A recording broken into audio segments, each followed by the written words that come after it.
When a woman spends 11 years cleaning the same arena floors before sunrise, pressing her uniform every Sunday night, doing her job so quietly and so well that most people walk right past her without seeing her at all, you would think the world would at least leave her alone. It didn't. On a cold Tuesday morning in October, Celestine Bowman was mopping a corridor she wasn't even supposed to be in, rerouted because of a chemical spill near Gate 4, when she heard a sound. Low, frustrated. The sound of someone trying very hard not to show they were struggling. She looked up. A man in a dark suit was standing 15 feet away, squinting at his phone, reading glasses pushed up on his forehead.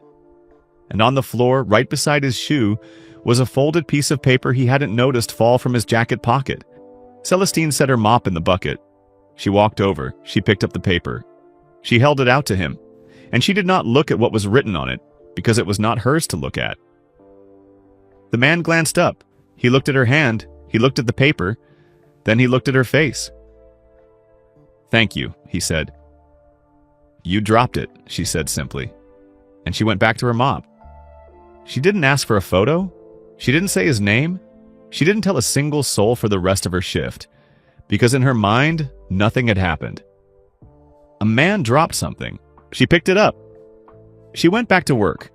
What she did not know, what she could not have known, standing there with her mop in that quiet corridor, was that the man she had just helped was Michael Jordan.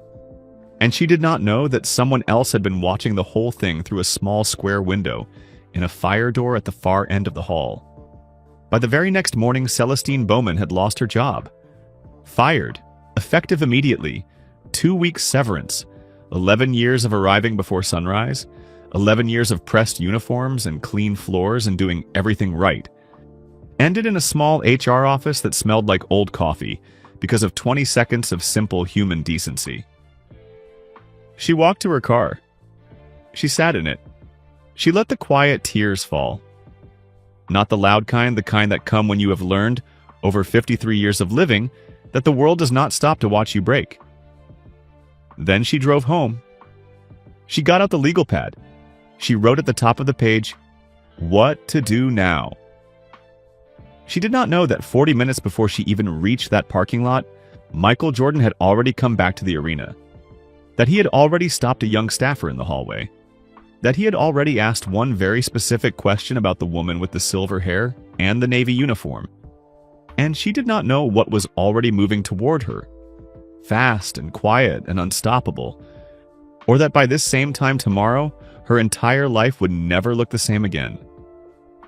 What happens next will shock you. Watch the whole video. Because what Michael Jordan does next, what was actually written on that paper, and the truth about the real shock of Celestine's life, is something you will not see coming. Celestine Bowman parked her 2008 Honda Civic in spot 114 of the employee lot at exactly 6 o'clock every single morning. Not 6:05, not even 6:03. 6 o'clock, because Celestine had long ago decided that there were only 2 safe ways to keep a job like hers: show up on time, and don't make yourself the kind of person people remember. Invisible and punctual. Those were the rules she lived by. She worked at the United Center, the big arena on West Madison Street where the Chicago Bulls played their home games, and where on any given weeknight, 12,000 people could be eating nachos and yelling at referees while Celestine and her crew cleaned the bathrooms, mopped the concourses, and emptied the trash cans that those same 12,000 people filled without a second thought. Most people called her job janitor. Celestine preferred the word custodian. It was a small difference, but it mattered to her. A janitor cleaned up messes. A custodian took care of something. And Celestine took care of the United Center the way she took care of everything in her life. Completely, quietly, and without being asked twice. She was 53 years old, tall and lean, with a straight back she had carried like a habit since her mother told her, when she was 8 years old, that a woman's posture is the first thing the world sees before she even opens her mouth. Her hair was natural and close-cropped, gone mostly silver in the last 5 years. Her navy blue custodial uniform was always pressed. Every Sunday evening, while the 10 o'clock news played on the small television in her living room, Celestine stood at her ironing board and moved the iron in careful rows across the fabric, making it smooth and crisp for the week ahead. It was a small thing, nobody noticed. That was fine with Celestine. Her daughter Tanisha was 26 now and lived down in Atlanta, working as a registered nurse. She was thorough and calm, the kind of nurse who remembered patients' names and stayed a few minutes past her shift when someone needed her. When people asked Celestine what she was most proud of, the answer came without thinking. I raised a woman who helps people for a living. What she never said, what she kept the way you keep something too tender to take out in public, was the price of that raising. Tanisha's father, Ronald, had died of a heart attack when Tanisha was 9 years old. He had been at work, at the loading dock of a food distribution warehouse on the south side, and he had been there in the morning and gone by afternoon. The doctor said it was fast. Celestine had held onto that for years and tried to make it mean something good. After Ronald, she had worked 2 jobs for 6 straight years. The school cafeteria from 6 in the morning until 2 in the afternoon. A contract cleaning service from 4 o'clock until midnight. She went home in the dark, slept, and did it again. By the time Tanisha walked across that high school graduation stage, Celestine's knees ached from the moment she woke up until the moment she lay back down, and her savings account held exactly $412. The United Center job had felt like a miracle. 1 job, real benefits, paid holidays. She had held onto it with both hands, 11 years running, and she did not intend to let go. The morning everything started. It was a Tuesday in October, cold in that particular Chicago way that gets inside your collar no matter how tight you zip your jacket. The Bulls had played a preseason home game the night before, and the arena held the smell it always held the morning after a crowd. Popcorn and floor wax and the warm, close scent of thousands of people who had eaten and cheered and left the whole mess behind for someone else to deal with. That someone was Celestine. She started on level 1, same as always. Hallway sweep, men's restroom, women's restroom, concession stand area. She moved at the pace of someone who knew every inch of the road and had stopped needing to think about it. Her mop head made wide, even strokes on the concrete floor. No skipped corners, no halfway wipes. Celestine Bowman had decided a long time ago that if something was worth doing, it was worth doing right. And that applied equally to a hospital operating room and a sports arena hallway at 6 in the morning. She was rerouted that day. A chemical spill near Gate 4 had left the floor slick and the air sharp enough to sting your eyes. The morning crew lead, a quiet young man named Deshaun, caught her before she reached level 1.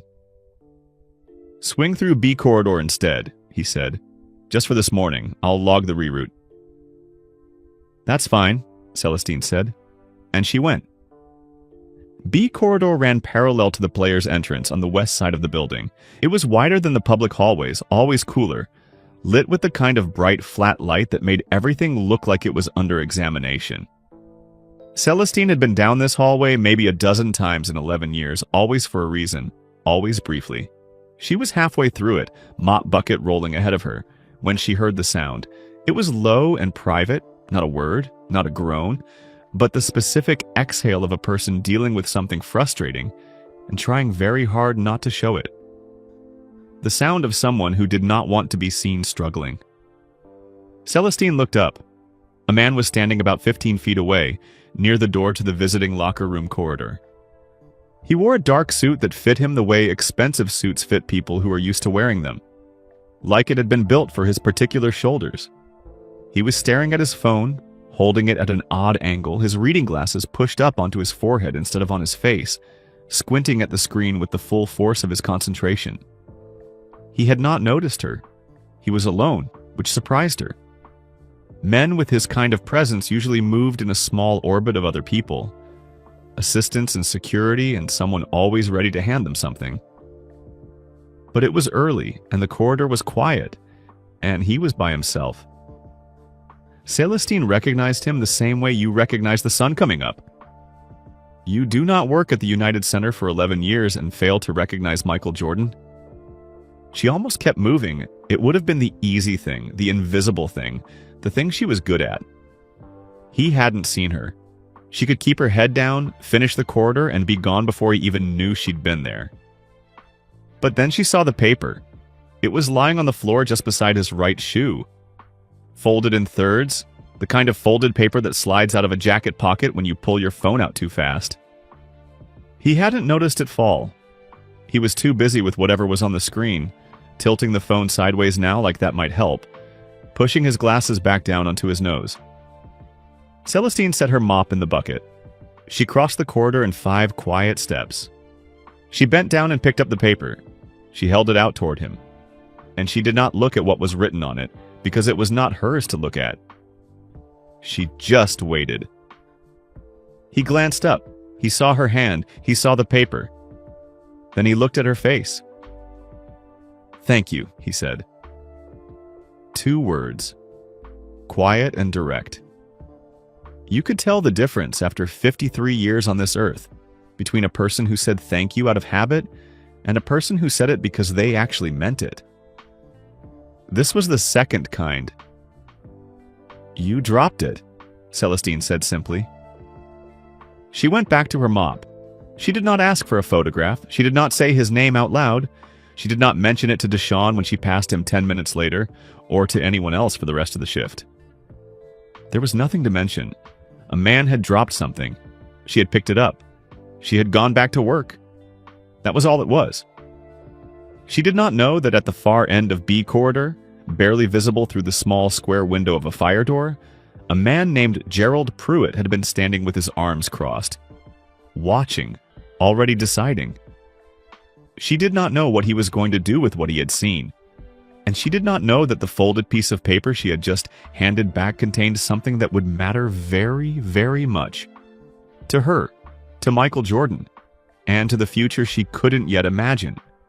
Gerald Pruitt had been a supervisor at the United Center for 3 years, and in those 3 years he had developed the particular confidence of a man who has been given a small amount of power and has decided it means more than it does. He was 41 years old, with a face that looked like it was always about to say something corrective. His eyes were sharp and a little too close together, and he held his clipboard the way some men hold a badge. Visibly, purposefully, slightly in front of him when he walked the hallways. He had an office, which was technically a repurposed storage room near the loading dock, with a frosted glass window, but he referred to it as his office, and kept the door cracked open even when he was not in it, just so people would know it was there. He had rules, not just the official ones that lived in the employee handbook in the HR filing cabinet.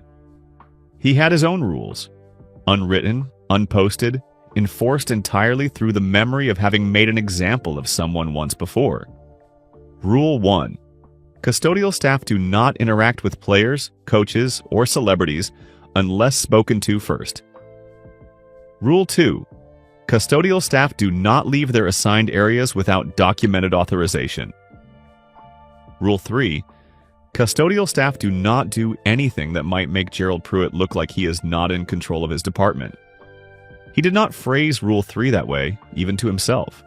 He phrased it as custodial staff do not make the arena look unprofessional.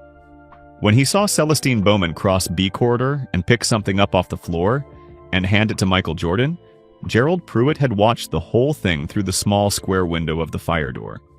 He watched Michael Jordan look up. He watched him take the paper. He watched him say something to her. 2 words, maybe 3. He watched Celestine nod once and go back to her mop. The whole exchange had lasted maybe 20 seconds.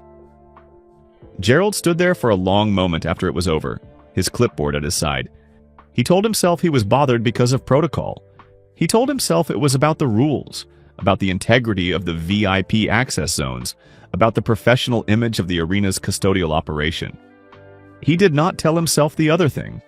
The other thing was that Gerald Pruitt had never liked Celestine Bowman, and he had never quite been able to say why in a way that made sense out loud. She had been there longer than him. She knew the building better than him. When the other workers had a question, they asked her first, not him, her. Even though he was the supervisor, even though his name was on the schedule sheet, even though his office door was always cracked open. She never challenged him directly. She never argued or complained. She did her job. She did it well. She held her head up. That was the part that bothered him most, though he would never have admitted it. The way she held her head up. He went back to his office. He took a form from the second drawer. He filled it out in his neat, small handwriting, the kind that presses hard into the page. Unauthorized interaction with a VIP guest. Deviation from assigned route without proper authorization. Conduct inconsistent with professional standards of the custodial department. He did not write. She picked up a piece of paper from the floor and handed it back. He did not write. The guest said thank you. He signed the form at the bottom and set it on top of his outbox. The meeting. The call came to Celestine's phone at 8:47 the next morning, just as she was finishing level 3. Please come to the HR office when you have a moment. Not urgent, the message said, but please come today. The HR office was in the administrative wing near the loading dock, a small room with one window that looked out onto a concrete wall and had been decorated with the generic effort of someone who had read a book about making workplaces feel welcoming. There was a plant in the corner that might have been real. There was a framed print on the wall that said something about teamwork. Patricia Himes sat behind the desk. She was in her mid-50s with the careful posture of a person who delivered bad news regularly and had developed a way of doing it that was meant to feel gentle. She had a printed form in front of her, face down. Gerald Pruitt stood against the wall behind her, arms crossed, saying nothing. Celestine looked at him when she walked in. She did not look away. She sat down across from Patricia Himes and folded her hands on her lap and waited. Ms. Bowman, Patricia said, I want to walk through a concern that was raised yesterday regarding your conduct during your morning shift. All right, Celestine said. Patricia turned the form over. She read from it in the careful, even tone of someone who had practiced this.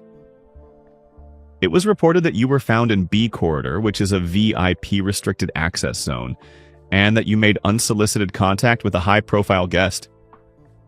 I was rerouted to B Corridor, Celestine said. There was a chemical spill near Gate 4. Deshawn authorized the reroute. He said he'd log it. You can check the maintenance report from yesterday morning. Patricia looked at Gerald. Gerald looked at the wall. Regarding the contact with the guest, Patricia began. I picked up something he dropped and handed it back, Celestine said. I didn't speak to him first. I didn't ask him anything. I picked up a piece of paper that had fallen on the floor, handed it to him, and went back to my work. That's what happened. Patricia was quiet for a moment. She looked at the form. She looked at Celestine. The VIP corridor is a restricted zone, Ms. Bowman. I know that, Celestine said. I've worked here 11 years. There was a pause then. Not a thinking pause. A pause that already had its ending inside it. The kind of silence that exists not because a decision is being made, but because a decision has already been made and the people in the room are simply arriving at the moment when it has to be said out loud. I'm sorry, Patricia Himes said, and she did look sorry. Not deeply, but in the surface way of someone doing an uncomfortable thing they have convinced themselves is necessary. We're going to have to let you go, effective immediately. You'll receive 2 weeks severance and we'll process your final check by the end of the week. Celestine looked at the form on the desk. She looked at Patricia Himes. She looked at Gerald Pruitt, standing against the wall behind Patricia, and she read his face the same way she had read the arena for 11 years. Every corner, every surface, everything that had been left behind by someone else. She understood exactly what she was looking at. She did not argue. There was no argument that would matter here, and she had lived long enough to know the difference between a fight worth having and a wall worth walking away from. She stood up. She straightened her uniform. She said, I understand. And she meant it as a statement of fact, not an agreement. She walked to her locker. She took out the things that were hers.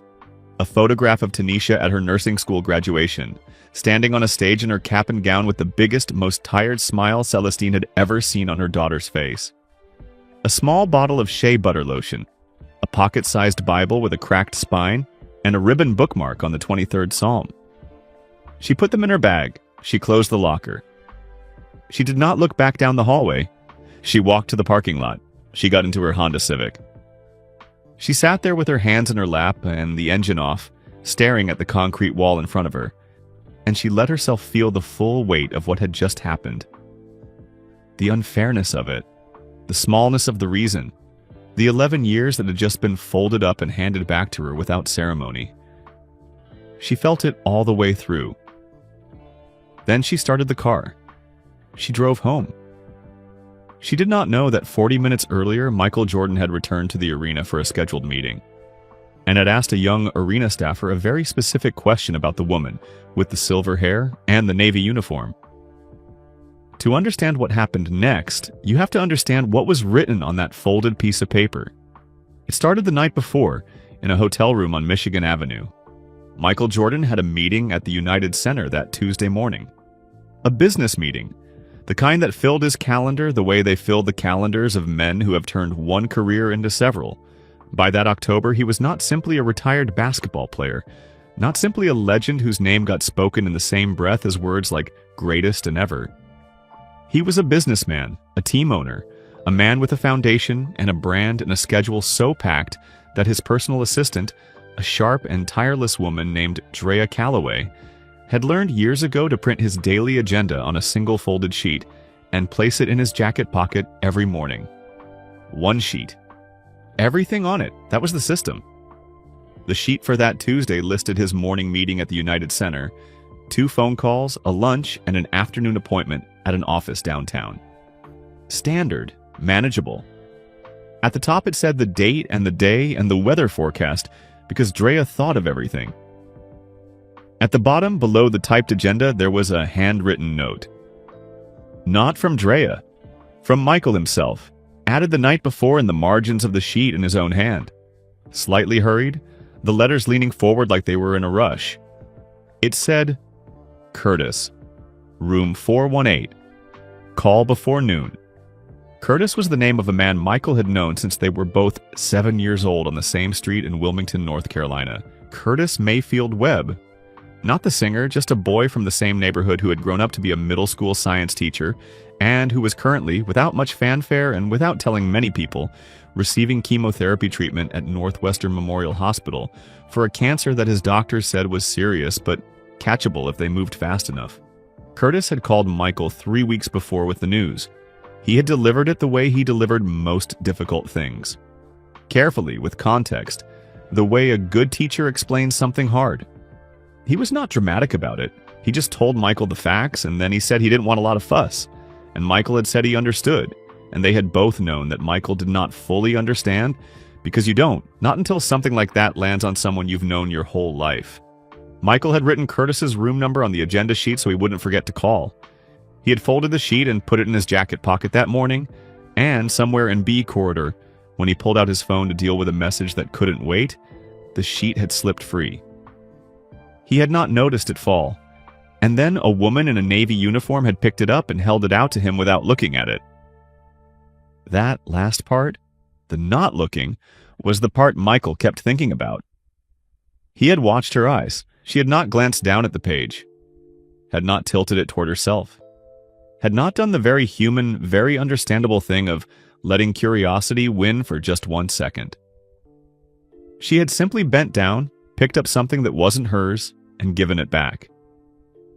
In his experience, that kind of restraint was rare. In the specific world he moved through, where people looked always, where curiosity about him was so ordinary it had become invisible. It was remarkable. He put the sheet back in his pocket. He went to his meeting. He thought about her the whole way there. The question Michael asked his meeting ended at 9 o'clock. He was walking back through the corridor toward the players' exit when he saw Devontae Sims moving quickly in the opposite direction with an armful of event programs and the focused expression of someone with a list of things to do before noon. Devontae was 23 years old and had worked at the United Center for 2 years on game nights and special events. He had the kind of memory that operations managers loved. He knew faces, knew names, knew which gate handled which entrance and which freight elevator went to which level and who was responsible for what on any given shift. He noticed things. He was good at his job because of it. "Excuse me," Michael said. Devontae stopped immediately, shifted the programs under one arm, and stood straight. "Yes, sir. Good morning." "This morning," Michael said. There was a woman cleaning this corridor. Silver hair, navy uniform, tall. Do you know who I mean? Something moved behind Devante's eyes. Not discomfort exactly, but the particular alertness of someone who has heard something and is now trying to figure out how much of it to say. "Yes, sir," he said carefully. "That's Ms. Celestine, Ms. Bowman. She's one of the custodial leads. Been here a long time." "Is she working today?" Devante hesitated. The hesitation lasted exactly 1 second, but Michael Jordan had spent 40 years reading people, in locker rooms and boardrooms and every space in between, and 1 second was enough. "I don't think so, sir," Devante said. "I heard there may have been a situation this morning. With HR, I don't know all of it." The change in Michael's expression was small, just a tightening, barely visible around the eyes. His voice stayed the same. "Can you find out for me?" he said. "Specifically, what happened?" "Yes, sir, right now." Devante handed the programs to a passing colleague without breaking stride and pulled out his radio. Michael stood in the corridor and waited.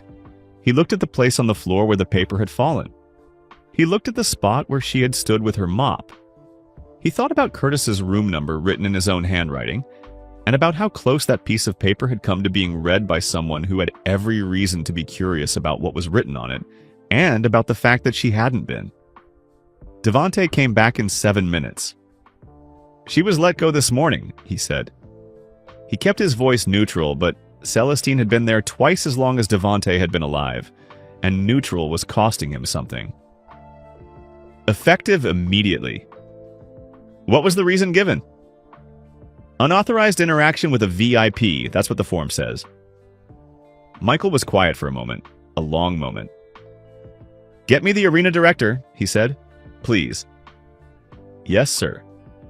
Devante raised the radio, and on South Halsted Street, in a third-floor apartment that smelled like candle wax and old books, Celestine Bowman was sitting at her kitchen table in front of a cup of tea that had gone completely cold, staring at a legal pad with nothing written on it yet, trying to figure out where to begin. Not knowing that her phone was about to ring and that the number on the screen would be one she did not recognize and that she would answer it anyway because Celestine Bowman always answered. The apartment on South Halsted Street was on the 3rd floor of a building that was old in the way Chicago buildings are old. Not crumbling, not grand, just deeply settled into its place. Like it had decided long ago that it was staying and had made its peace with that. The hallway outside smelled like someone's cooking in the particular dusty warmth of a radiator that had been running since October. The stairs creaked on the 4th step from the top. Celestine had known that creak for 9 years. She had made the apartment what it was. The walls were painted a warm ivory that she had chosen herself from a strip of paint samples on a Saturday afternoon 3 years ago, standing in the aisle of a hardware store holding the strip up to the light and thinking, "That one. That one is warm enough." The floors were the original hardwood, old and slightly uneven, and she had laid 2 rugs she'd found at an estate sale. Both of them worn thin in places but still beautiful, still patterned in deep reds and golds. On the wall above the small sofa hung 3 things in a row. A framed photograph of Tanisha at every age, a collage Celestine had assembled from school pictures and snapshots, 9 faces of the same girl growing up in sequence across the white mat. Beside that, a small watercolor of a lake at dusk, the colors bleeding gently into each other, painted by no one famous. Ronald had bought it from a man selling art off a folding table at a street fair the summer before he died, and Celestine had kept it on every wall of every apartment she'd lived in since. And beside that, a piece of needlepoint in a plain oak frame. The words, "Still I Rise," stitched in gold thread on ivory fabric. Every letter even, every stitch deliberate, made by Celestine's own hands one long winter when she had needed something to do with the evenings and with her grief. She sat at the kitchen table and she did the math. 2 weeks severance. That was the number. Rent was due in 18 days. $740. The same as it had been for 4 years because she had a landlord who was old and fair and didn't believe in raising rent on people who paid on time and didn't cause trouble. She had savings, 4 months' worth of bare minimum, built up slowly over years the way you build something when you can only add to it a little at a time. It wasn't nothing. It wasn't comfortable either. Tanisha would offer to help the moment she found out. Celestine knew this as certainly as she knew anything. Her daughter would call, hear the news, and before Celestine finished the sentence, there would be an offer, a gentle insistence, the particular quiet stubbornness that Tanisha had inherited directly and completely from her mother. That was exactly why Celestine was not going to tell her. Not yet.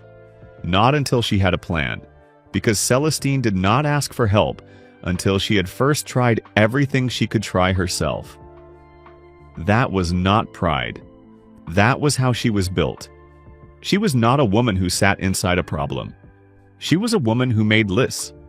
She got the legal pad from the kitchen drawer, the one she kept there alongside the scissors, the takeout menus, and the small flashlight she'd had since 2003. She uncapped a pen. At the top of the page, she wrote in her clean, upright handwriting, "What to do now?" Beneath it, 1. Update resume. 2. Call the Workforce Center on Wabash. 3. Look up hospital cleaning service contracts. Remember the company that left a card 2 years ago? 4. Call Linda at Eastgate about the office park opening. She did not write, "Cry about it." She did not write, "Figure out why Gerald Pruitt hated you," because she already knew the answer to that question, and writing it down would not make the answer different, and would not make her feel any better about it. She knew what Gerald Pruitt saw when he looked at her.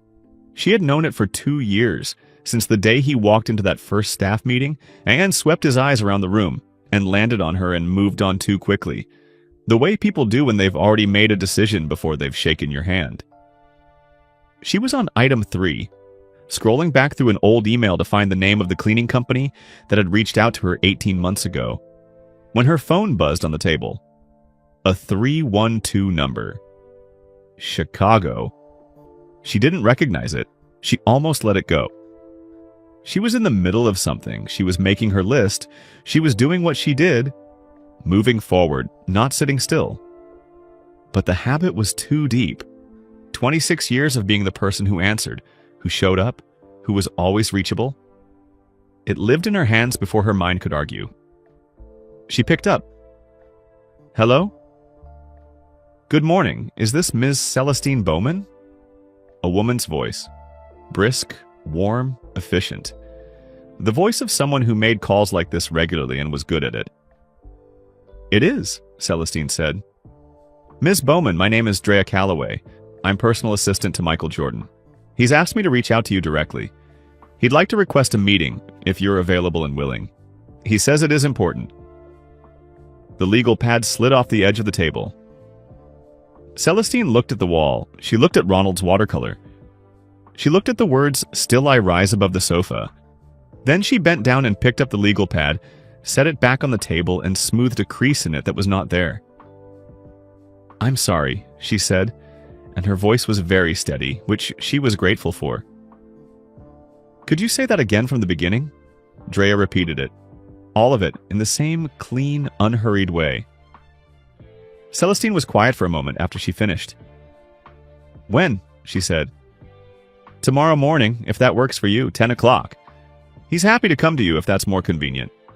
The idea of Michael Jordan coming to this apartment, to the 3rd floor of this building on South Halsted Street with the creaking 4th step, and the neighbor who cooked something with a lot of garlic every Tuesday, sat strangely in Celestine's mind. Not because there was anything wrong with her apartment, there wasn't. She kept it beautifully. But she had her dignity, and her dignity meant she did not need someone coming to her as though she were fragile or housebound, or could not manage to get herself across town. "That's not necessary," she said. "Tell me where to be and I'll be there." Drea gave her the address. A hotel on Michigan Avenue. A meeting room. Nothing flashy, just a place to sit and talk. Celestine wrote it on the legal pad. She looked at what she had written. The address sat just below the words, "What to do now." The two things sharing the same page, and something about that felt like a sentence the universe had written for its own amusement. She set down the pen. She sat for a long time at that kitchen table, in the apartment she had made warm and hers, with the legal pad in front of her, and the watercolor on the wall, and the cold tea she had forgotten to drink. And for the first time since walking out of that HR office with her back straight and her jaw set, she felt something shift in the deepest part of her chest. Not grief this time. Not the familiar weight of unfairness that she had learned to carry the way you carry something heavy but manageable. Something different. Something she had not felt in so long she had almost forgotten it had a name. It moved through her carefully, like it wasn't sure of its welcome. Like it had knocked before entering, like hope does when it comes back to a person who has been very careful not to let it in for a very long time. She had ironed the blouse at 11 o'clock the night before, standing at the board in her bedroom with the television off and the apartment very quiet around her. She had chosen it carefully. A deep burgundy, the color she wore when she needed to feel like herself. Not the Navy uniform, not the invisible version of Celestine Bowman who moved through other people's buildings without leaving a mark. Herself. She had not slept much. Not because she was afraid exactly. More because her mind had decided that sleep was less important than thinking, and had spent the hours between midnight and 5 reviewing everything she knew about tomorrow and everything she did not know, which was considerably more. She had lain in the dark and looked at the ceiling and thought about the legal pad on the kitchen table with the address written on it just below the words, "What to do now?" And she had thought about what a person prepares for when they have no idea what is coming. She had decided, somewhere around 3 in the morning, to prepare for nothing except being herself. That was the only thing she could control. She would show up on time, dressed well, with her back straight and her hands steady. Everything else was beyond her reach, and Celestine had a long practice of not wasting energy on things she could not hold. She arrived at 9:48, 12 minutes early, which was the closest she ever came to being late. The address was a hotel on Michigan Avenue, one of the older ones, the kind that had been there long enough to feel permanent, with a lobby that smelled like fresh flowers and furniture polish, and the particular muted quiet of a place that took care of everything before you noticed it needed taking care of. Celestine recognized that kind of maintenance. She appreciated it the way a craftsman appreciates another craftsman's work. A woman was waiting near the elevator bank, mid-30s, natural hair pulled back, wearing a dark blazer and carrying a small leather notebook. She had the brisk, contained energy of someone who ran on efficiency and chose it deliberately. "Ms. Bowman," she said, and her handshake was firm and direct. "Yes," Celestine said. "I'm Drea Calloway. Thank you for coming." She said it the way people say things when they mean them. Not as a formality, but as a fact. "He's already here. He was early, too." She paused just briefly and then added as if it mattered, which she seemed to think it did. "He's almost never early." Celestine noted that. She filed it away. The meeting room was off a quiet corridor on the second floor, and yet a small and wood-paneled, with a round table that held 4 chairs, a tray of coffee service, and 2 tall windows looking out over Michigan Avenue.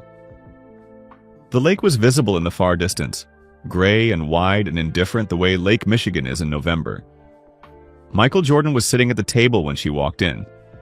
He was dressed simply. Dark sweater, no jacket, no jewelry except a watch.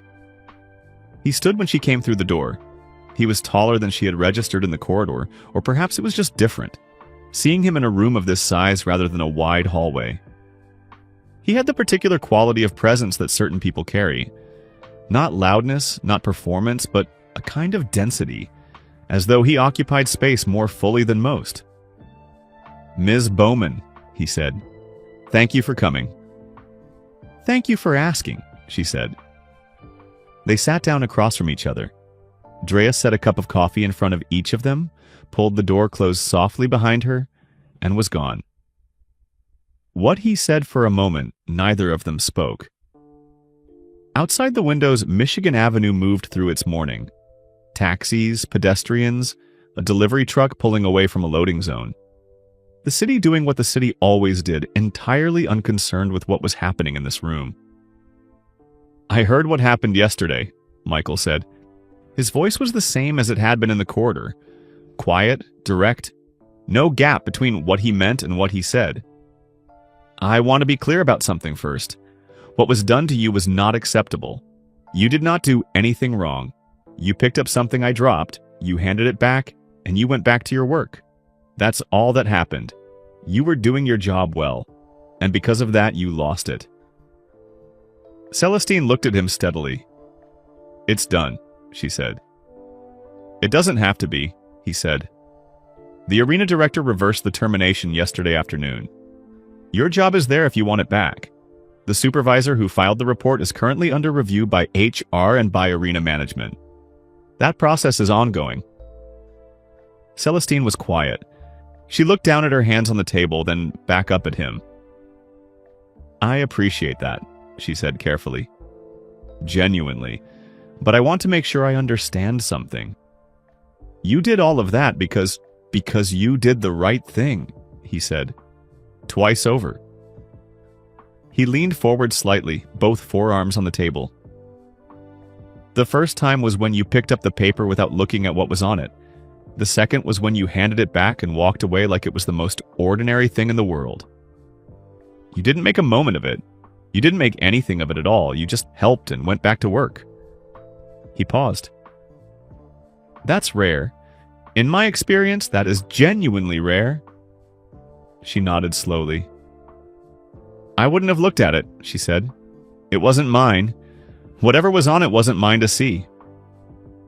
He studied her for a moment. Something behind his eyes settled. I know, he said. I could tell. That's exactly what I mean. She picked up her coffee. She took a sip. Outside, a cloud shifted, and the light through the window changed slightly, warmer for a moment, and then steady again. But that was not everything. The conversation paused, not awkwardly, more the way a piece of music pauses before a new movement begins, giving you a moment to understand that something different is about to happen. Michael Jordan set his cup down. He straightened slightly. There's something else I want to talk to you about, he said. And I want to be clear before I do. You are under no obligation. You can hear it and say no, and that changes nothing about what was done to correct yesterday's situation. I mean that. Celestine put her cup down too. She folded her hands. She waited. I have a foundation, he said. We fund a number of things. College scholarships, youth basketball programs, community development work in underserved areas.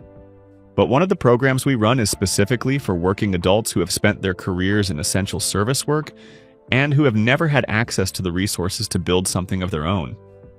Cleaning, facilities management, care work, maintenance, the people who keep everything running that everyone else depends on. He paused for a breath.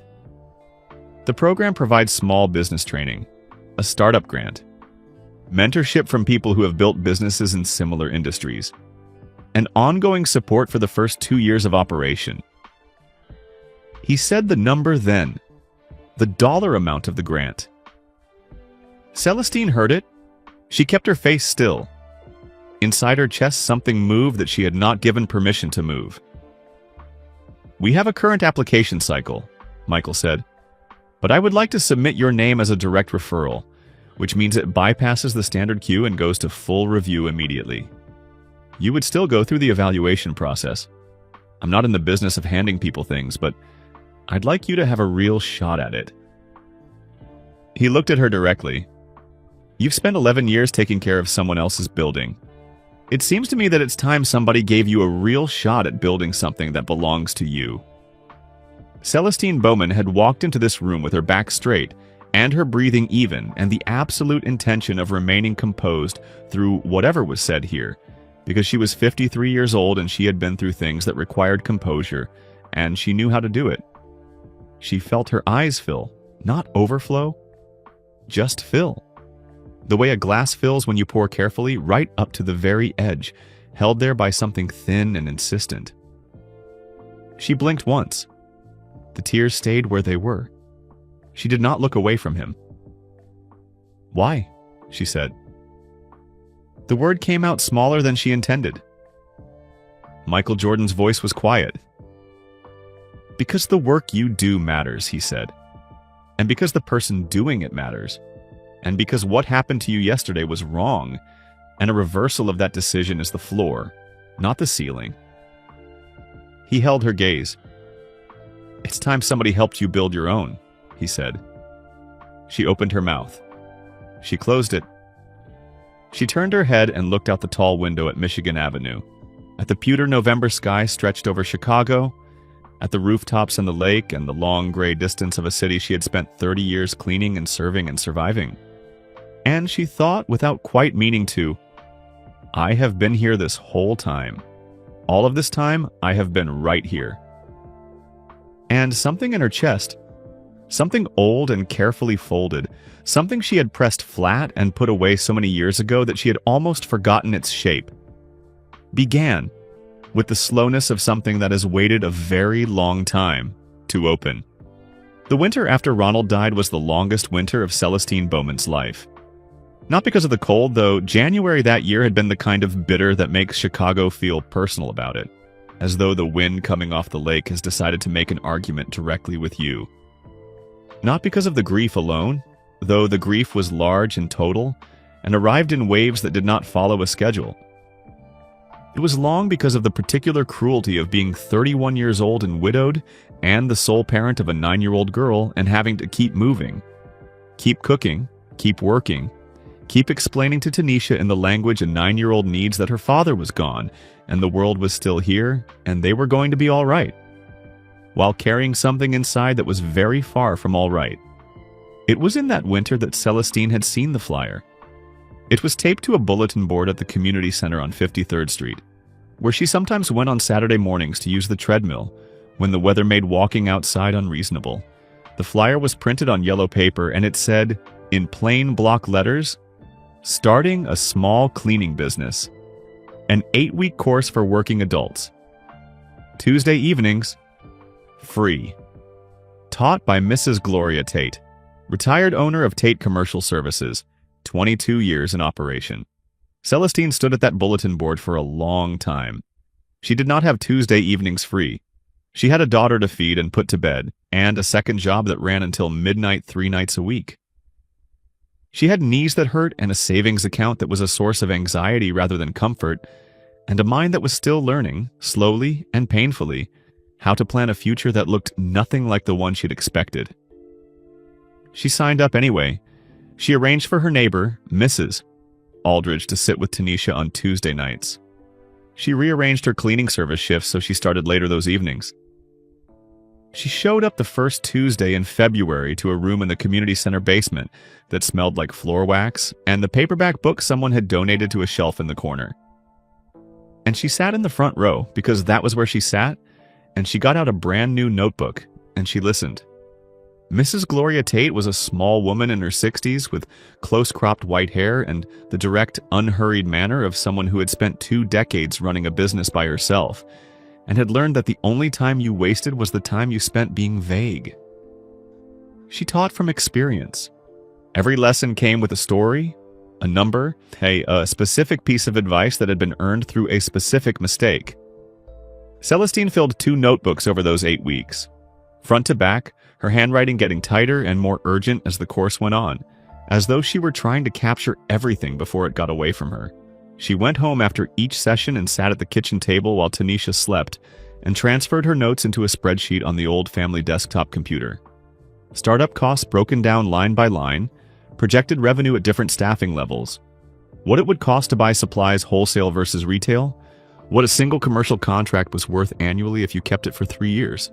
She named the company on a Tuesday night in March, sitting alone at the kitchen table with a cup of tea she kept forgetting to drink. Bowman's Clean. It was simple. It was hers. It had the shape of something real.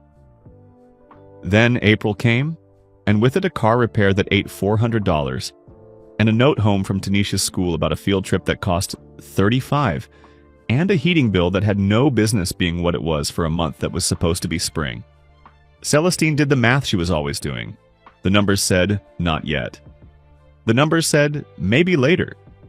The numbers said what they always said, which was that the space between surviving and building was wider than it looked from either side. She put the 2 notebooks in a shoebox. She put the shoebox in the closet. That was 22 years ago. The shoebox was still there.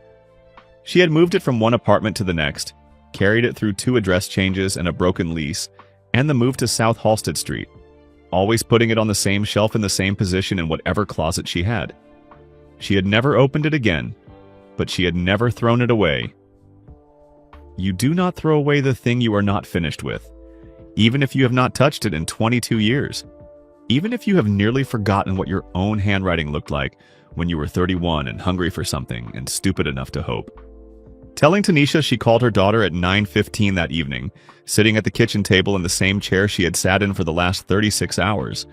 The one that faced the window and looked out over the rooftop of the building across the alley, and, beyond that, a narrow strip of dark November sky. Tanisha answered on the second ring, which meant she was awake and winding down.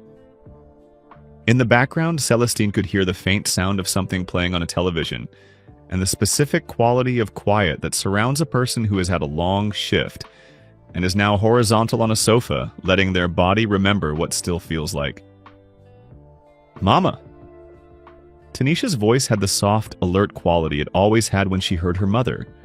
Warm and slightly watchful, the way you answer when you love someone and know them well enough to hear what they are not saying. "You sound different." "Define different," Celestine said. A pause. Celestine could almost hear her daughter tilting her head. Like something happened. Like something is going on behind your eyes and I can somehow hear it through the phone. Another pause. "Mama, did you lose your job?" Celestine almost laughed. The fact that it was the first thing Tanisha reached for, not illness, not emergency, but this specific thing, told her everything about what her daughter privately feared for her and never said aloud. "Yes and no," Celestine said. And then she told her. All of it. The morning in B corridor, the paper on the floor, the way she had handed it back without looking. Gerald Pruitt at the fire door, the HR office and Patricia Himes in the 2-week severance and the walk to the parking lot. The phone call from Drea. The hotel meeting room on Michigan Avenue. Michael Jordan in a dark sweater standing up when she walked in. The grant, the number. She told it in order, the way she did everything, clearly and without drama. And when she finished, there was silence on the other end of the line that stretched long enough that she said, "Tanisha, you still there?" "I'm crying," Tanisha said. Her voice was thick with it. "Stop that." "I cannot stop it, Mama. I am physically unable to stop it right now." A breath. A pause that was full of something. Do you have any idea how many times you almost did this? How many times I watched you look at something and then put it away? I found one of those notebooks when I was 12. In the closet. I read the whole thing cover to cover sitting on your bedroom floor. A long exhale. I thought it was the most incredible thing I had ever seen. All those numbers, that name. And you never told me about it, not once. Celestine was quiet for a moment. Outside the alley was dark and still. "I didn't want you thinking about what I couldn't give you," she said. "I wanted all your thinking to go toward what you were going to have." "Mama." Tanisha's voice broke on the word, just slightly. "You have spent my entire life putting yourself at the back of the line. Your whole life. Everything for me, nothing left for you." That is what a mother does. Not every mother. And not every mother who also deserves something. The apartment was very quiet. The strip of sky above the rooftop had gone from dark gray to nearly black. On the wall, the needlepoint said what it always said. Ronald's watercolor held its soft evening colors. "I'm going to do it," Celestine said. It was the first time she had said it out loud. Not to Drea, not in the hotel room, not even fully to herself. Just now to her daughter, in her kitchen, in the dark. "I'm going to start the company." On the other end of the line, Tanisha made a sound that was not quite a laugh and not quite a sob. It was the sound of someone releasing something they have been holding for a very long time. Relief and joy and grief all arriving at once, because sometimes good things make you cry for all the years they were not there yet. And across the city, in a room on the 4th floor of Northwestern Memorial Hospital, a man named Curtis Mayfield Webb was lying in a bed that was not his own, in a building that smelled like antiseptic and institutional meals and the particular staleness of air that has been recycled too many times. He was looking out the window at the same dark Chicago sky. He did not know that a woman named Celestine Bowman existed. He did not know that his name, written in the margins of a folded piece of paper, had set something in motion that was still moving. But somewhere in the quiet of that hospital room, on a night in November when the city outside was doing what it always did without asking anyone's permission, two lives had just become part of the same story. Celestine Bowman had never once in her life thought of herself as brave. Brave was a word she associated with other kinds of people. People in stories, people with safety nets, people who could afford the cost of being wrong. In her experience, bravery was a luxury that came with options, and options were something she had spent most of her adult life managing the absence of. You did not get to be brave when you had a child to feed and rent to pay, and a body that needed to keep showing up whether it felt like it or not. You just got to be present. You got to keep moving. That was the whole of it. So she did not call what she did in those first weeks brave. She called it what it was, work. The same thing she had always called it, just aimed in a different direction. The morning after the hotel meeting, she went to the closet in the second bedroom. She stood on the small step stool she kept there for the high shelf, and she took down the shoebox. She carried it to the kitchen table. She sat down. She opened it. The two notebooks were exactly as she had left them. The covers slightly softened with age, the pages dense with her own handwriting from 22 years ago. That younger version of her cursive that was looser and faster than the way she wrote now, like it was in a hurry to get everything down before the window closed. She read through both of them that morning with her coffee, slowly, turning the pages carefully. Some of the numbers were outdated, some of the thinking was rough, but the structure was there, the bones of it. 22 years old and still standing. She made a list of what needed updating. Then she called the Chicago Small Business Development Center, because Mrs. Gloria Tate had mentioned it in week 3 of the class, and Celestine had written it down, and she was the kind of person who wrote things down specifically so she could use them later. She was seen the following Tuesday by an advisor named Mr. Harmon Bell, a patient, deliberate man in his mid-60s with reading glasses on a cord around his neck, and the careful, attentive manner of someone who had sat across from hundreds of people trying to build something and had decided, long ago, that his job was to help them see clearly rather than to tell them what to do. He went through her numbers line by line. He asked good questions. He wrote things in the margins of her pages in red ink and then explained each one. At their second meeting, he set down his pen and looked at her over the glasses. "Ms. Bowman," he said, "these projections are not just solid. They're better than most of what comes through this office. You have clearly thought about this before, in significant depth." "In my head," she said, "for about 20 years. He was quiet for a moment. Then he said, 20 years of thinking carefully about something is not wasted time. That is 20 years of preparation. Most people who sit in that chair have had the idea for 6 months and have not thought past the first contract." He looked back at her pages. "You have thought past year 3. Celestine did not say anything, but something in her chest settled. The way a thing settles when someone with no reason to lie tells you that what you built was real. The first contract, Bowman's Clean LLC, was registered with the state of Illinois in the 3rd week of November. Celestine had framed the certificate of formation and hung it in the second bedroom, the one that was becoming an office, on the wall above the desk where she could see it every morning when she sat down to plan the day. The first contract came in December, 3 weeks after registration, through a referral from Mr. Harmon Bell to a colleague who managed a small medical office building in Hyde Park. 4 floors, a general practice, a dermatology suite, a physical therapy clinic, and a shared reception area that saw heavy foot traffic 6 days a week. They needed cleaning 3 mornings a week before the offices opened. The existing service had become unreliable. Celestine went to see the building on a Wednesday afternoon. She walked every floor. She checked the grout lines in the bathrooms, the baseboards in the corridors, the state of the elevator tracks. She looked at what was being done and what was being missed, And she came back with a proposal that was detailed enough to show she understood the work, and priced fairly enough to show she respected their budget. They signed within the week. She stood in the parking lot of that building after the signing and looked at the papers in her hand and thought, I am the one who signed this. Not the person being managed, the person who decided what the terms were. It was a small thing and an enormous thing at exactly the same time. She hired 2 people. The first was a woman named Francine Okafor, 47 years old, who had been doing residential cleaning on her own for 8 years and had built a small but loyal client base, and who wanted more than anything the kind of steady, reliable schedule that came with commercial contracts. She was thorough and fast and had a way of noticing things. A smudge near a light switch, a tile coming loose at the corner, that reminded Celestine of herself.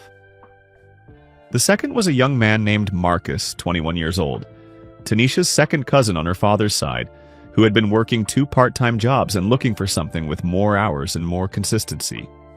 He was not experienced in commercial cleaning when he started, but he listened without interrupting, asked questions that showed he had actually absorbed what was said to him, and worked with the focused, unhurried energy of someone who had decided that whatever he did, he was going to do it right. Within 3 weeks, he was the fastest on the crew. In January, Celestine bought the van. It was a used Ford Transit, 7 years old, white, mechanically solid according to the man at the garage on 47th Street who had been maintaining it for the previous owner and who had no incentive to be honest with her, but was anyway. She paid a sign painter on the west side to letter the side panels in clean, dark blue capitals on white. Bowman's Clean. Below it, in smaller letters, Commercial Cleaning Services. The day the lettering was finished, she drove to the sign painter's lot and parked and got out and stood 10 feet away and looked at it for a long time. Her name. On the side of a vehicle. On a thing that was hers. She took a photograph with her phone and sent it to Tanisha with no caption. Tanisha's response came back in 40 seconds. One word, all capitals, Mama. Celestine looked at that word on her phone screen for a moment. Then she got in the van and drove to her first morning shift. Gerald Pruitt. She heard about Gerald Pruitt the same way she heard most things about the arena now. Through Devante, who had become a quiet and reliable relay point for the kind of news that did not appear on any official communication, but that moved through a building staff the way all true things move, which is to say steadily and without announcement. Gerald Pruitt had been placed on administrative leave in November, 2 weeks after the termination, pending an internal review by arena management and the building's parent organization. The review was ongoing. Devante did not know the outcome yet. He passed this along without editorializing, which Celestine appreciated. She received this information and sat with it for a moment and examined what she felt, the way she examined everything, directly and without flinching. She did not feel satisfied. She had expected to feel satisfied, or something like it, and instead what she found was something murkier and more honest. A sadness that it had been necessary. A wish that Gerald Pruitt had simply been, from the beginning, a fair person. A wish that the world produced more people who could sit with their own discomfort rather than pointing it outward at whoever was nearest. She did not wish him harm. She was clear about that, checking and finding it true. What she wished him was something harder to give and harder to receive. She wished him the specific discomfort of having to look at himself honestly. She wished him growth. That was the most generous thing she could manage, and she thought it was enough. A letter came from Patricia Himes in mid-November. Formal stationery, official language, 3 careful paragraphs that walked the line between genuine apology and institutional liability, with the practiced balance of someone who had been advised on exactly what to say. But Celestine read it 3 times and decided that underneath the careful language there was something real. That Patricia Himes was a person who had done a tired thing and was sorry for it. And that being sorry for a tired thing was worth acknowledging even if it did not undo the thing. She wrote back, 3 sentences. I received your letter. I accept your apology. I hope we both continue to do better. She sealed it and put it in the mail and did not think about Patricia Himes again. What Celestine did not know, what she could not have known, sitting at her new desk in the second bedroom, With the certificate of formation on the wall and the van in the street below and the first contract signed and the first crew hired and the first real morning of the rest of her life already behind her, was that the story was not finished, that something was still moving, that the thread that had started with a folded piece of paper on a corridor floor had not yet reached the end of where it was going. It was still traveling, and it would arrive in the most ordinary way at the most ordinary moment, on an afternoon that looked exactly like any other afternoon, carrying with it the last piece of something that had been waiting 22 years to be complete. His full name was Curtis Mayfield Webb. Not the singer, just a man from Wilmington, North Carolina, who happened to share a name with one and had been hearing about it his entire life. He was 61 years old. He had a daughter in Charlotte and a son in the Navy, and a small house on the same street where he had grown up, 3 blocks from the middle school where he had spent 31 years teaching 7th grade science. He and Michael Jordan had been boys together on that street. They had played pickup ball on the cracked asphalt court behind the rec center, had ridden bikes in formations that their mothers would not have approved of, had gotten into the particular kinds of trouble that boys get into when they are 9 and 10 and 11 years old and the summer is long and the world feels like it belongs to them. When they were 10, Curtis had told Michael's mother about a fight that Michael had very much wanted to keep private. Michael had not forgiven him for approximately 6 months, which was a long time at 10. When they were adults, they laughed about it every time it came up, which was often, because Curtis had never stopped thinking it was funny, and Michael had never entirely stopped feeling it was a betrayal, which made both of them laugh harder. They were the kind of friends who could go 8 months without speaking and pick back up exactly where they left off. The kind of friendship that does not need maintenance because it was built on something that does not erode. Shared ground, shared history, the specific knowledge of who someone was before the world got to them. Curtis had called in late September with the news. He had delivered it cleanly, without drama, in the same voice he used to explain things to 7th graders. Carefully, with all the relevant information, no unnecessary alarm. The doctors had found something. They were moving quickly. The prognosis was good if the treatment worked, and the treatment had a strong record. He was telling Michael because Michael deserved to know, not because he needed anything. Michael had flown to Chicago, where Curtis was receiving treatment at Northwestern Memorial, 3 times in November.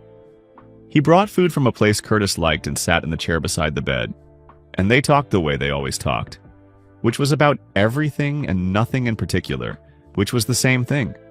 On the 3rd visit, when the afternoon light had gone flat and gray against the hospital window and the ward had grown quiet around them, Michael said, "You're going to be okay." Curtis looked at him. "You don't know that." "I feel it," Michael said. Curtis was quiet for a moment. Outside, November rain moved down the window glass in slow, crooked lines. "That's not science," he said, and then he smiled. Michael smiled too, and neither of them said what they were both thinking, which was that some things you say not because they are certainly true, but because the person in front of you needs to hear that you believe them, and believing them is the most honest thing you have. What Curtis heard it was on the 2nd visit that Michael had told him the story. He had not planned to tell it. He had come with food and no particular agenda, and they had talked for a while about Curtis's treatment schedule and his daughter's new apartment, and a book Curtis was reading about the deep ocean, and then, at some point, Michael had said, "Something happened at the United Center last month. I want to tell you about it." And he had. Curtis listened the way he had listened to 31 years of students.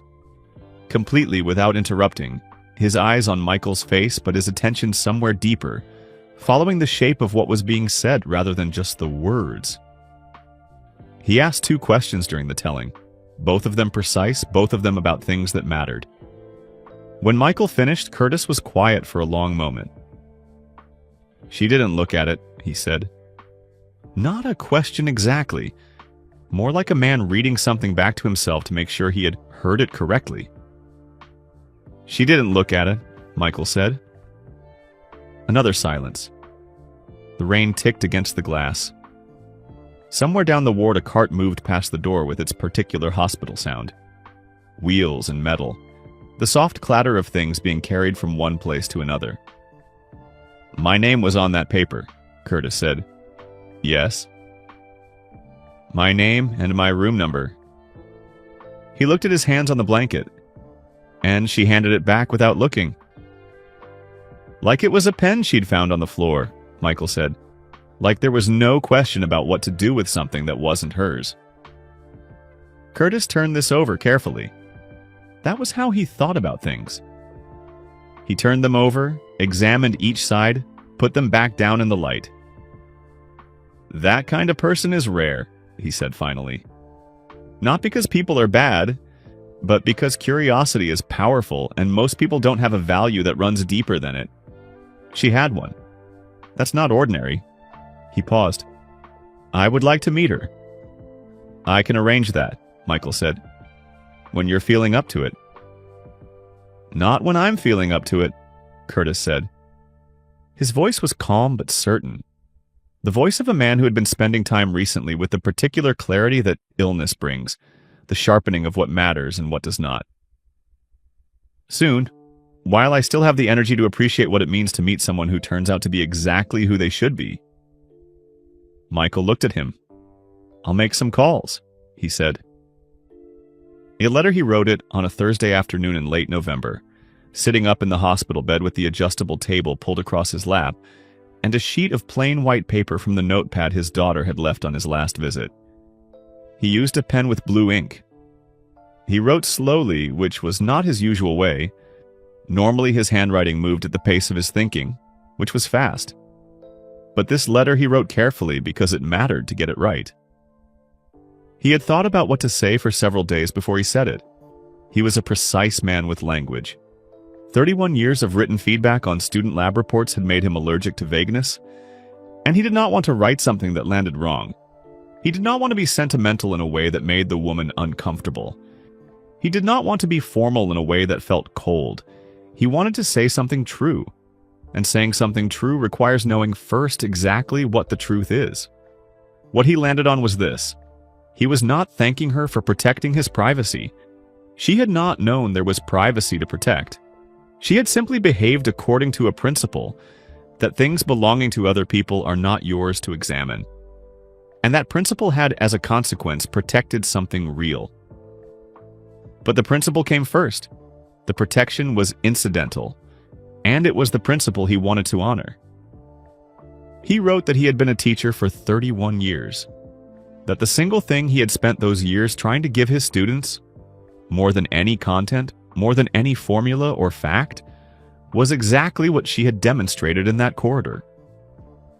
The idea that other people's things, other people's stories, other people's private lives are not yours simply because you have access to them. That having access does not equal having rights.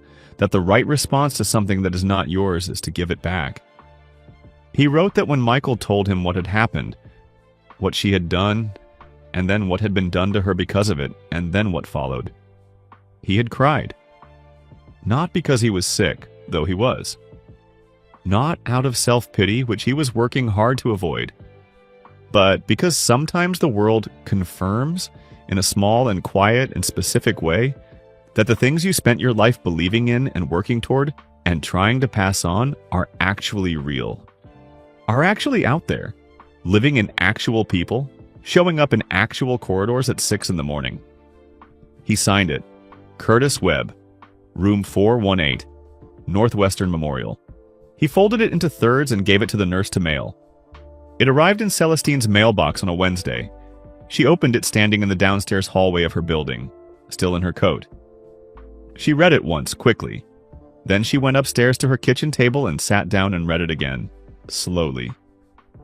She sat with it for a long time after. She thought about what it meant to have a stranger tell you that the way you had lived, quietly, uprightly, without recognition, had mattered to someone you had never met. She thought about 31 years of a man teaching children to give things back. She thought about a folded piece of paper in a corridor and 20 seconds that had somehow become all of this. Then she got out a piece of paper. She wrote back. and in the accidental, unlikely, entirely unplanned connection between a man in a hospital bed who had spent his life teaching children to do right and a woman at a kitchen table who had spent her life simply doing it, something was beginning. Quiet and unhurried and certain, the way all real things begin. That neither of them had words for yet, but that both of them, reading each other's letters in the particular silence of November, already recognized as something that was going to last. By the first week of March, Bowman's Clean had 5 contracts. The medical office building in Hyde Park, a small accounting firm on the second floor of a building in Pilsen, whose office manager had gotten Celestine's number from the Hyde Park building's practice administrator, which is the particular way that good work travels. Not through advertising, but through one satisfied person mentioning you to another. A pediatric dental practice on the north side that smelled permanently of bubblegum fluoride and needed the waiting room sanitized daily. A real estate office downtown, open 7 days a week, high foot traffic, demanding standards. And the hotel near the Magnificent Mile? A boutique property, 42 rooms, the kind of place that charged enough per night to have real expectations about clean. 5 contracts, 11 clients across those 5 sites. Francine had begun bringing her younger sister on the hotel days, a quiet and meticulous woman named Renee, who moved through a room with the same thoroughness as Francine, and needed almost no direction. Marcus had started training a friend from his neighborhood, a 20-year-old named Daquan, who had shown up to his first shift 10 minutes early, and had not made a single mistake he repeated twice.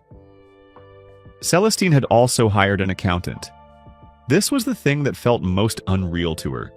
More unreal than the hotel meeting, more unreal than the grant check, more unreal than seeing her own name lettered on the side of the van for the first time.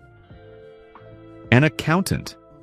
A man named Clifford, who came to the apartment on the second Tuesday of every month with a soft briefcase in a careful manner, and who went through her books with methodical thoroughness.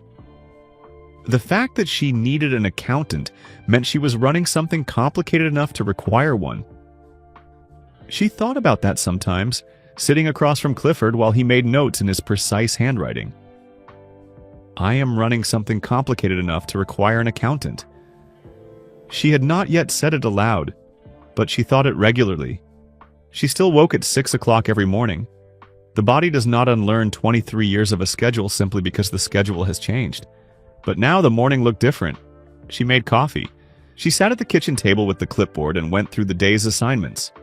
Who was at which site? What supplies each crew needed? What the cleaning priorities were for each location. She had converted Tanisha's old bedroom into an office. A desk from a second-hand furniture store on South Michigan.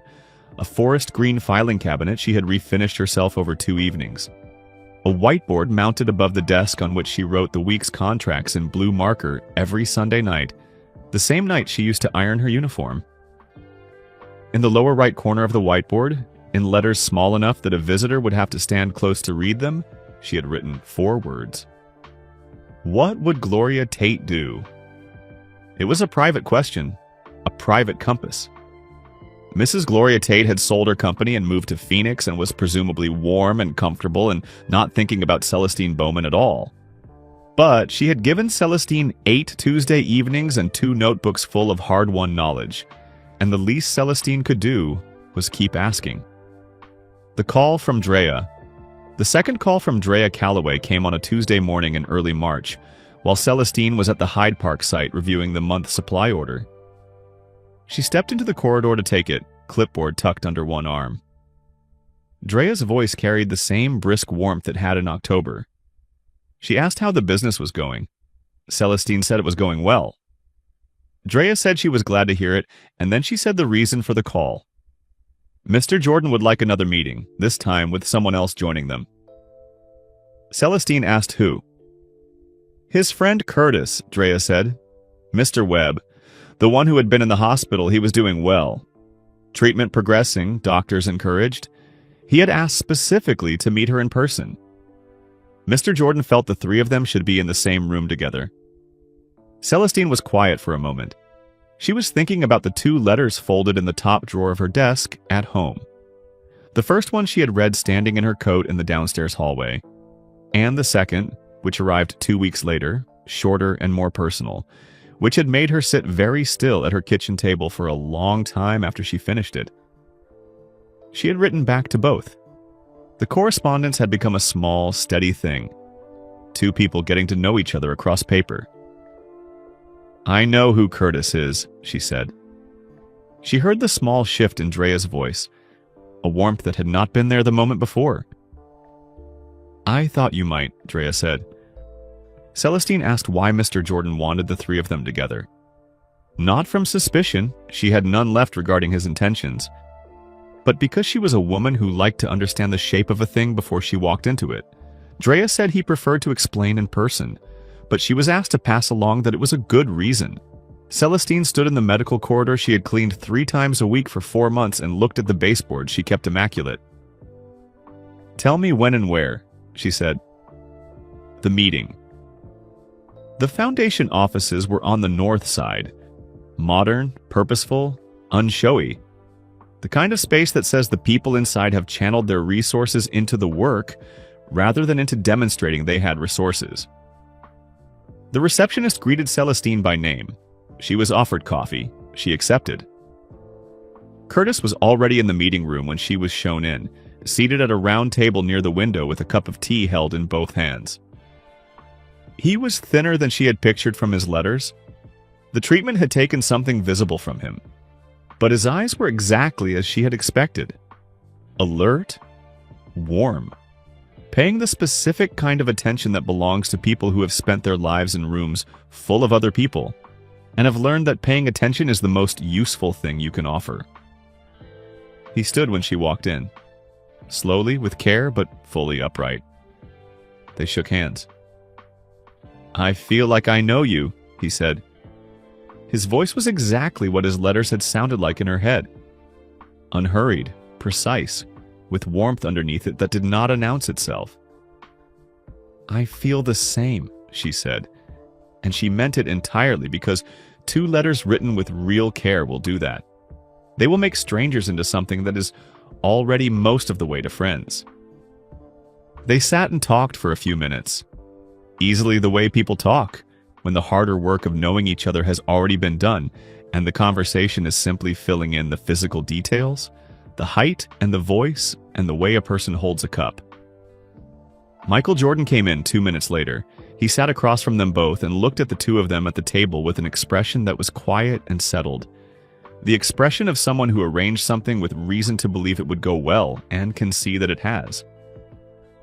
"I want to tell you both something," he said, "and then ask Celestine something, if that's all right." Both of them said yes. He leaned forward. "Since October, I have been thinking about what it means when the right person is in the right place at the right moment, and specifically what it looks like when that person does the right thing without knowing anyone is watching and without knowing it matters." He looked at Celestine. "You were doing your job. You were in that corridor because of a chemical spill near Gate 4. You picked up something I dropped, gave it back without looking at it, and went back to your mop. 20 seconds. That was all. And because of those 20 seconds done exactly the way you did them, a chain of things happened that changed your life, connected you to Curtis, and, if you are willing, is about to open something else." He paused. "Let it settle." "My foundation is expanding its workforce development program. We are adding a track specifically for people in cleaning and facilities maintenance. The people who keep every building in this country running, who are essential to everything and invisible to almost everyone. Real training, industry certification, business development support, mentorship from people who have built companies in this exact field." He looked at her steadily. "I want you to lead it. Design it from the ground up. Run it. Not as a figurehead and not as a volunteer. As the director of the program, with full authority over how it is built and what it becomes." The word director sat in the room. Celestine looked at him carefully. "I have no experience directing a program," she said. "You have 30 years inside the work," Michael said, "and 5 months building a company from a first contract up. What this program needs is not someone who studied this industry from the outside. It needs someone who lived it from the inside. Who knows what these workers carry, what they need, what has been kept from them, and why? That is not a gap in your qualifications. He was quiet for a moment. That is the qualification. Celestine looked across at Curtis. He was watching her with the expression she had come to recognize from his letters. The expression of someone who already knows where the answer lives and is waiting, with genuine and unhurried patience, for the other person to arrive there themselves. "What happens to Bowman's Clean?" she said. "Bowman's Clean becomes a partner company of the program," Michael said. "Your contracts, your crew, your business, all of it continues and grows. We route new commercial contracts through the program to partner companies as part of the training model. Yours is one of them. You build your company, you help others build theirs. At the same time." Celestine turned to the window. The Chicago skyline ran its usual errand of being enormous and entirely indifferent to what was happening in rooms. She thought about a community center basement in February 22 years ago. A woman at a whiteboard, 2 new notebooks, a name written at the top of a spreadsheet in the middle of the night while her daughter slept. She thought about a shoebox on a high shelf, moved from apartment to apartment, never thrown away. She thought about Tanisha saying, "You always put yourself last." She thought about 20 seconds in a corridor and a piece of paper that was not hers, and a choice that had required no thought at all because it was simply who she was. "Yes," she said. One word. No hesitation. No qualification. The way she said everything, she meant completely. And then Curtis laughed. A real laugh, sudden and full, surprised out of him the way real laughter always is. And said, "I knew it. First answer is always the honest one." And Celestine looked at this man she had known only through letters until 20 minutes ago and felt she had known for a long time, and she laughed too. Not the careful, professional kind she kept for meetings. The other kind, the kind that starts deep in the chest and does not ask permission first. The kind she had not heard from herself in longer than she could name.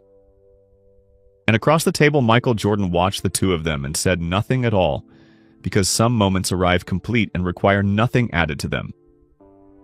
Remember the paper. Remember that Celestine picked it up from the floor of B corridor and handed it back to Michael Jordan without looking at what was written on it. Remember that he noticed. Remember that this was the thing, not the gesture itself, but the restraint inside it, that set the whole chain moving. Here is what you did not know. What nobody knew until now. When Michael Jordan returned to his car that October morning, before he came back inside, before he found Devontae in the hallway, before any of what followed, he sat for a moment in the back seat and read the agenda that Drea had prepared. He did this most mornings. It was part of the system. One folded sheet, everything on it. He read it at the start of the day to orient himself, the way a pilot runs a checklist before takeoff. Not because he would forget, but because the act of reading it made the day real and manageable. He read the schedule, the meeting at the United Center, the 2 phone calls, the lunch, the afternoon appointment downtown. He read his own handwritten note in the margin. Curtis, room 418, call before noon.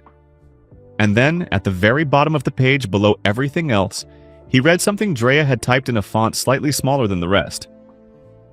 She did this sometimes, not always, not on every agenda, but on the days she sensed he was carrying something heavy. A small addition. A private note from the woman who organized his life to the man who had to live it. It said, "Pay attention today. You never know what matters." He had read it. He had thought, yes. He had folded the page and put it in his jacket pocket, walked into the arena, answered the message that could not wait, and dropped the paper without knowing he had dropped it. And a woman with silver hair and a navy uniform had picked it up and given it back. Without looking. Pay attention today. You never know what matters. He had paid attention. He had seen what mattered. The rest was what it was. 6 months later, a room with chairs in rows. The first official gathering of the workforce program was held on a Thursday morning in April, in a rented event space on the west side that had good light, and enough chairs and a coffee service that Celestine had personally inspected the evening before, because she could not help it. Because some habits are not habits but character. 30 people had been accepted into the pilot cohort. They came from every corner of cleaning and facilities work: commercial janitors, hotel housekeepers, hospital custodians, independent residential cleaners, building maintenance workers. They ranged in age from 23 to 61. They had come by car and bus, and one of them had taken 2 trains and a 40-minute walk. They filled the rows of chairs with the particular posture of people who are used to being on their feet and find sitting in rows slightly unfamiliar, and they looked at the front of the room with expressions that varied: cautious, curious, guarded, hopeful, but that all shared one quality underneath, which was a kind of careful wanting. The wanting of people who have wanted before and been disappointed and are trying very hard to want again without letting the wanting show too much. Celestine stood at the front and looked at them. She had notes on a folded piece of paper in her hand. She looked at the notes. She looked up. She decided the notes were beside the point. She folded the paper and put it in her pocket. "I have been cleaning buildings since I was 30 years old," she said.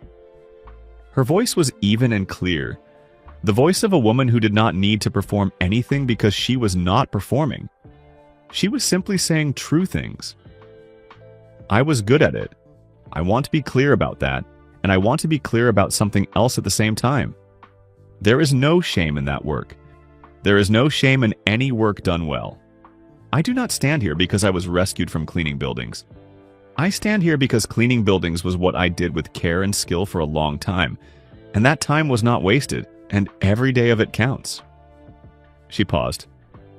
Let the room be quiet for a moment. "But I also had a dream," she said. "And I put it in a box. And the box sat in a closet for 22 years. She let that land too." 22 years, she said again quietly, because it deserved to be said twice. The room was very still. 30 people who had their own boxes on their own shelves sat in their chairs and heard a number that some of them recognized immediately, and some of them felt in their chests before they understood it.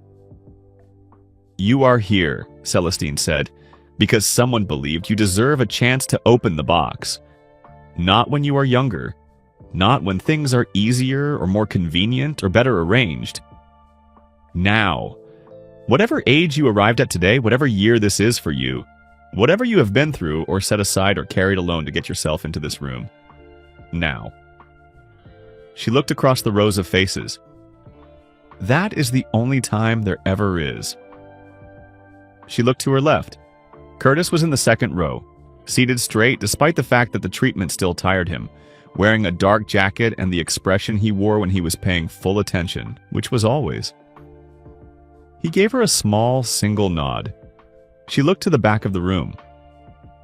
Michael Jordan was standing near the far wall, arms loose at his sides, dressed in the same kind of dark sweater he had been wearing the first morning they met in a hotel meeting room on Michigan Avenue. He was not positioned at the front, or introduced or announced.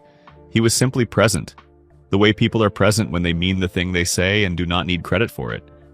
She looked back at the room. "I do not know your stories," she said. "Not yet, but I know one thing about every person in this room, and it is this. You showed up today. You arranged your morning and found a way to get here, and you sat down in one of these chairs in a room full of strangers because somewhere inside there's still enough hope to try one more time."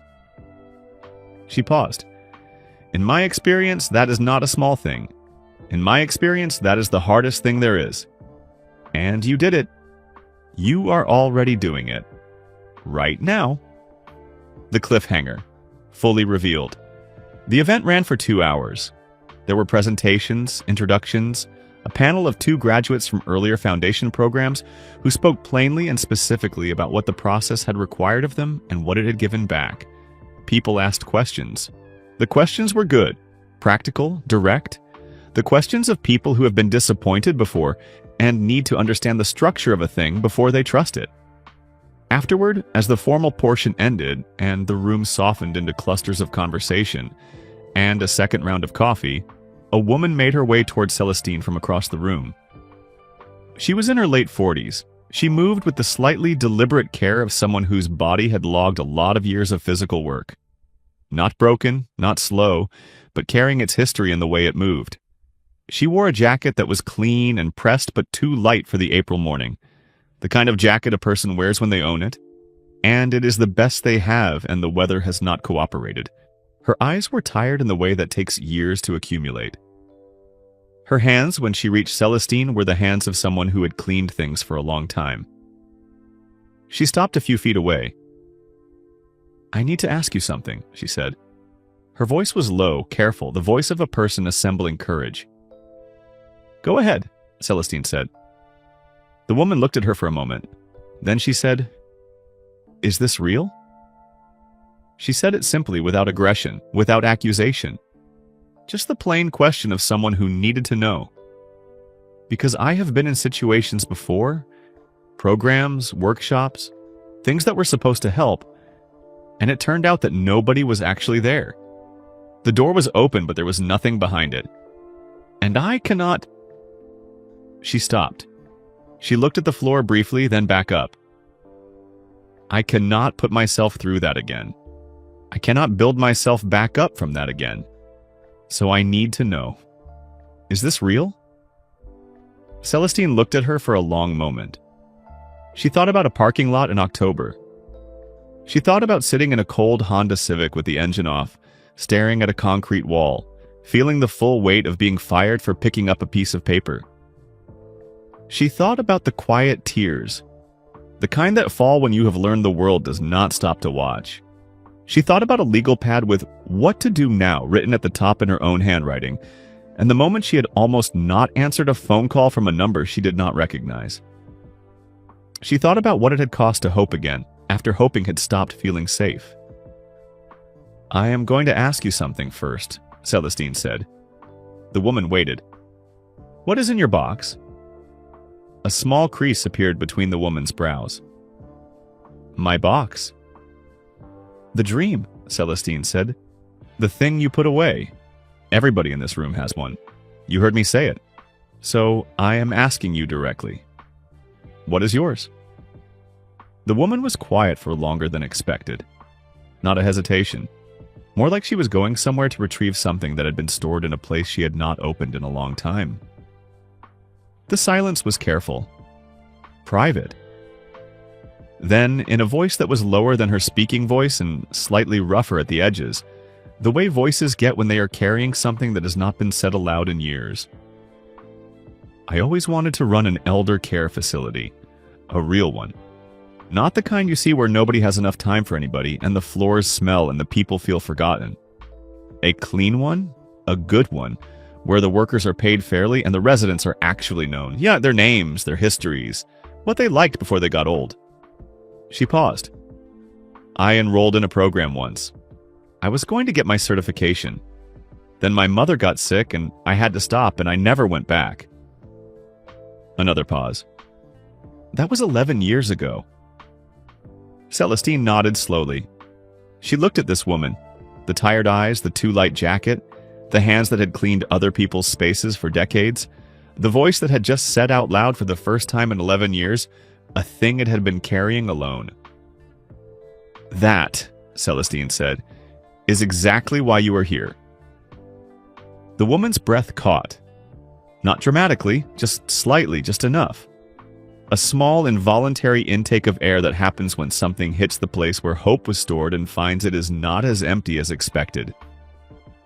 Celestine put her hand on the woman's arm. Not long, just a moment. Just enough to say, "I see you. I mean what I said. You are not alone in this room." "It is real," Celestine said. "I promise you that."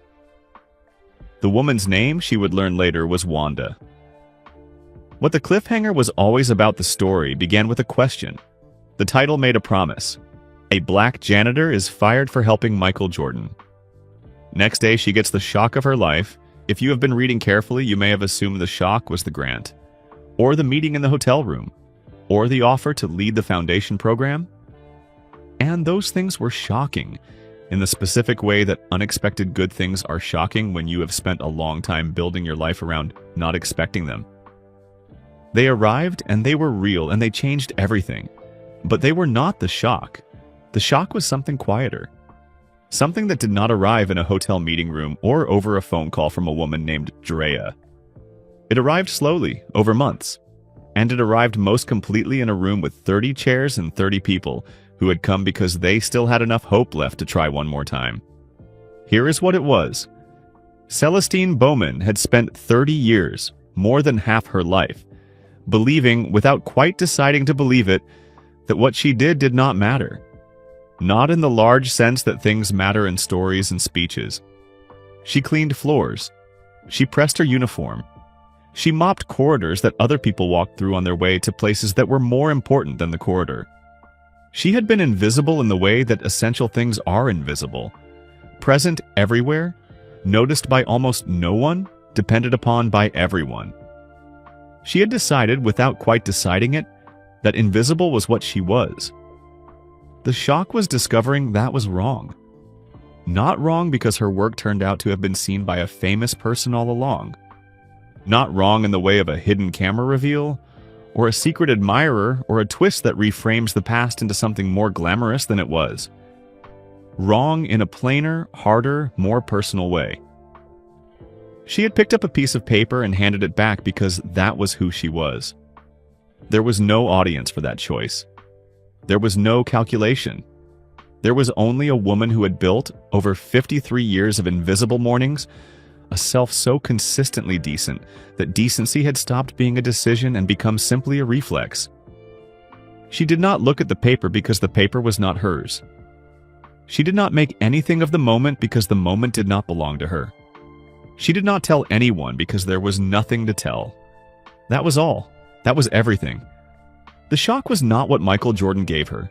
The shock was the recognition, arriving slowly, then completely, then permanently, that the person she had always been, in all the years when nobody was watching and nothing was given in return, was not a small or lesser version of what she could have been. Was not a life deferred or diminished or less than, was exactly enough. Was, in fact, the only thing that made everything else possible. The shock was Celestine Bowman finally seeing herself. After 53 years. At last. In full. And in the parking lot afterward, walking to the van with Bowman's Clean. In clean white letters on its side, Celestine stopped for a moment in the April air. She looked at her name. She thought about her mother who had cleaned other people's houses on her hands and knees and never complained about it once. She thought about Tanisha, who cleaned wounds and sat with frightened people and held strangers' hands through the dark hours of the night. She thought about Gloria Tate at a whiteboard in a room that smelled like floor wax, and about Curtis writing a letter by hand in a hospital bed because he believed that things were worth saying. She thought about a man in a dark sweater who had stood up when she walked into a room and had said, "It is time somebody helped you build your own." She got in the van. She pulled out of the lot and drove south through the city she had cleaned and served and survived in for 30 years. The same streets, the same skyline, the same gray April light that Chicago does not apologize for. She felt for the first time not like a person passing through something that belonged to other people. She felt for the first time that it was also hers, and that is the story of Celestine Bowman, a woman who did the right thing with no audience, no recognition, and no expectation of anything in return. And because of that, everything changed. Before you go, drop a comment below and tell me where you are listening from. It always means the world to see how far these stories travel, and I read every single one. If this story moved you, hit that like button right now. It takes 1 second, and it helps this story reach someone out there who needs to hear it today. Someone who is pressing their uniform at midnight. Someone who is making their list. Someone who is sitting in a cold car wondering if any of it matters. It matters. Share this video and help spread that message. And if you believe that quiet decency deserves to be seen, subscribe to this channel. Join this community. Because we tell stories here about the people the world walks past without looking, and we think those are the most important stories there are. Click the video on your screen right now. Another story is waiting for you, and I promise it is worth your time. Thank you for watching. Thank you for caring. And remember, you never know who is watching when you do the right thing. Do it anyway.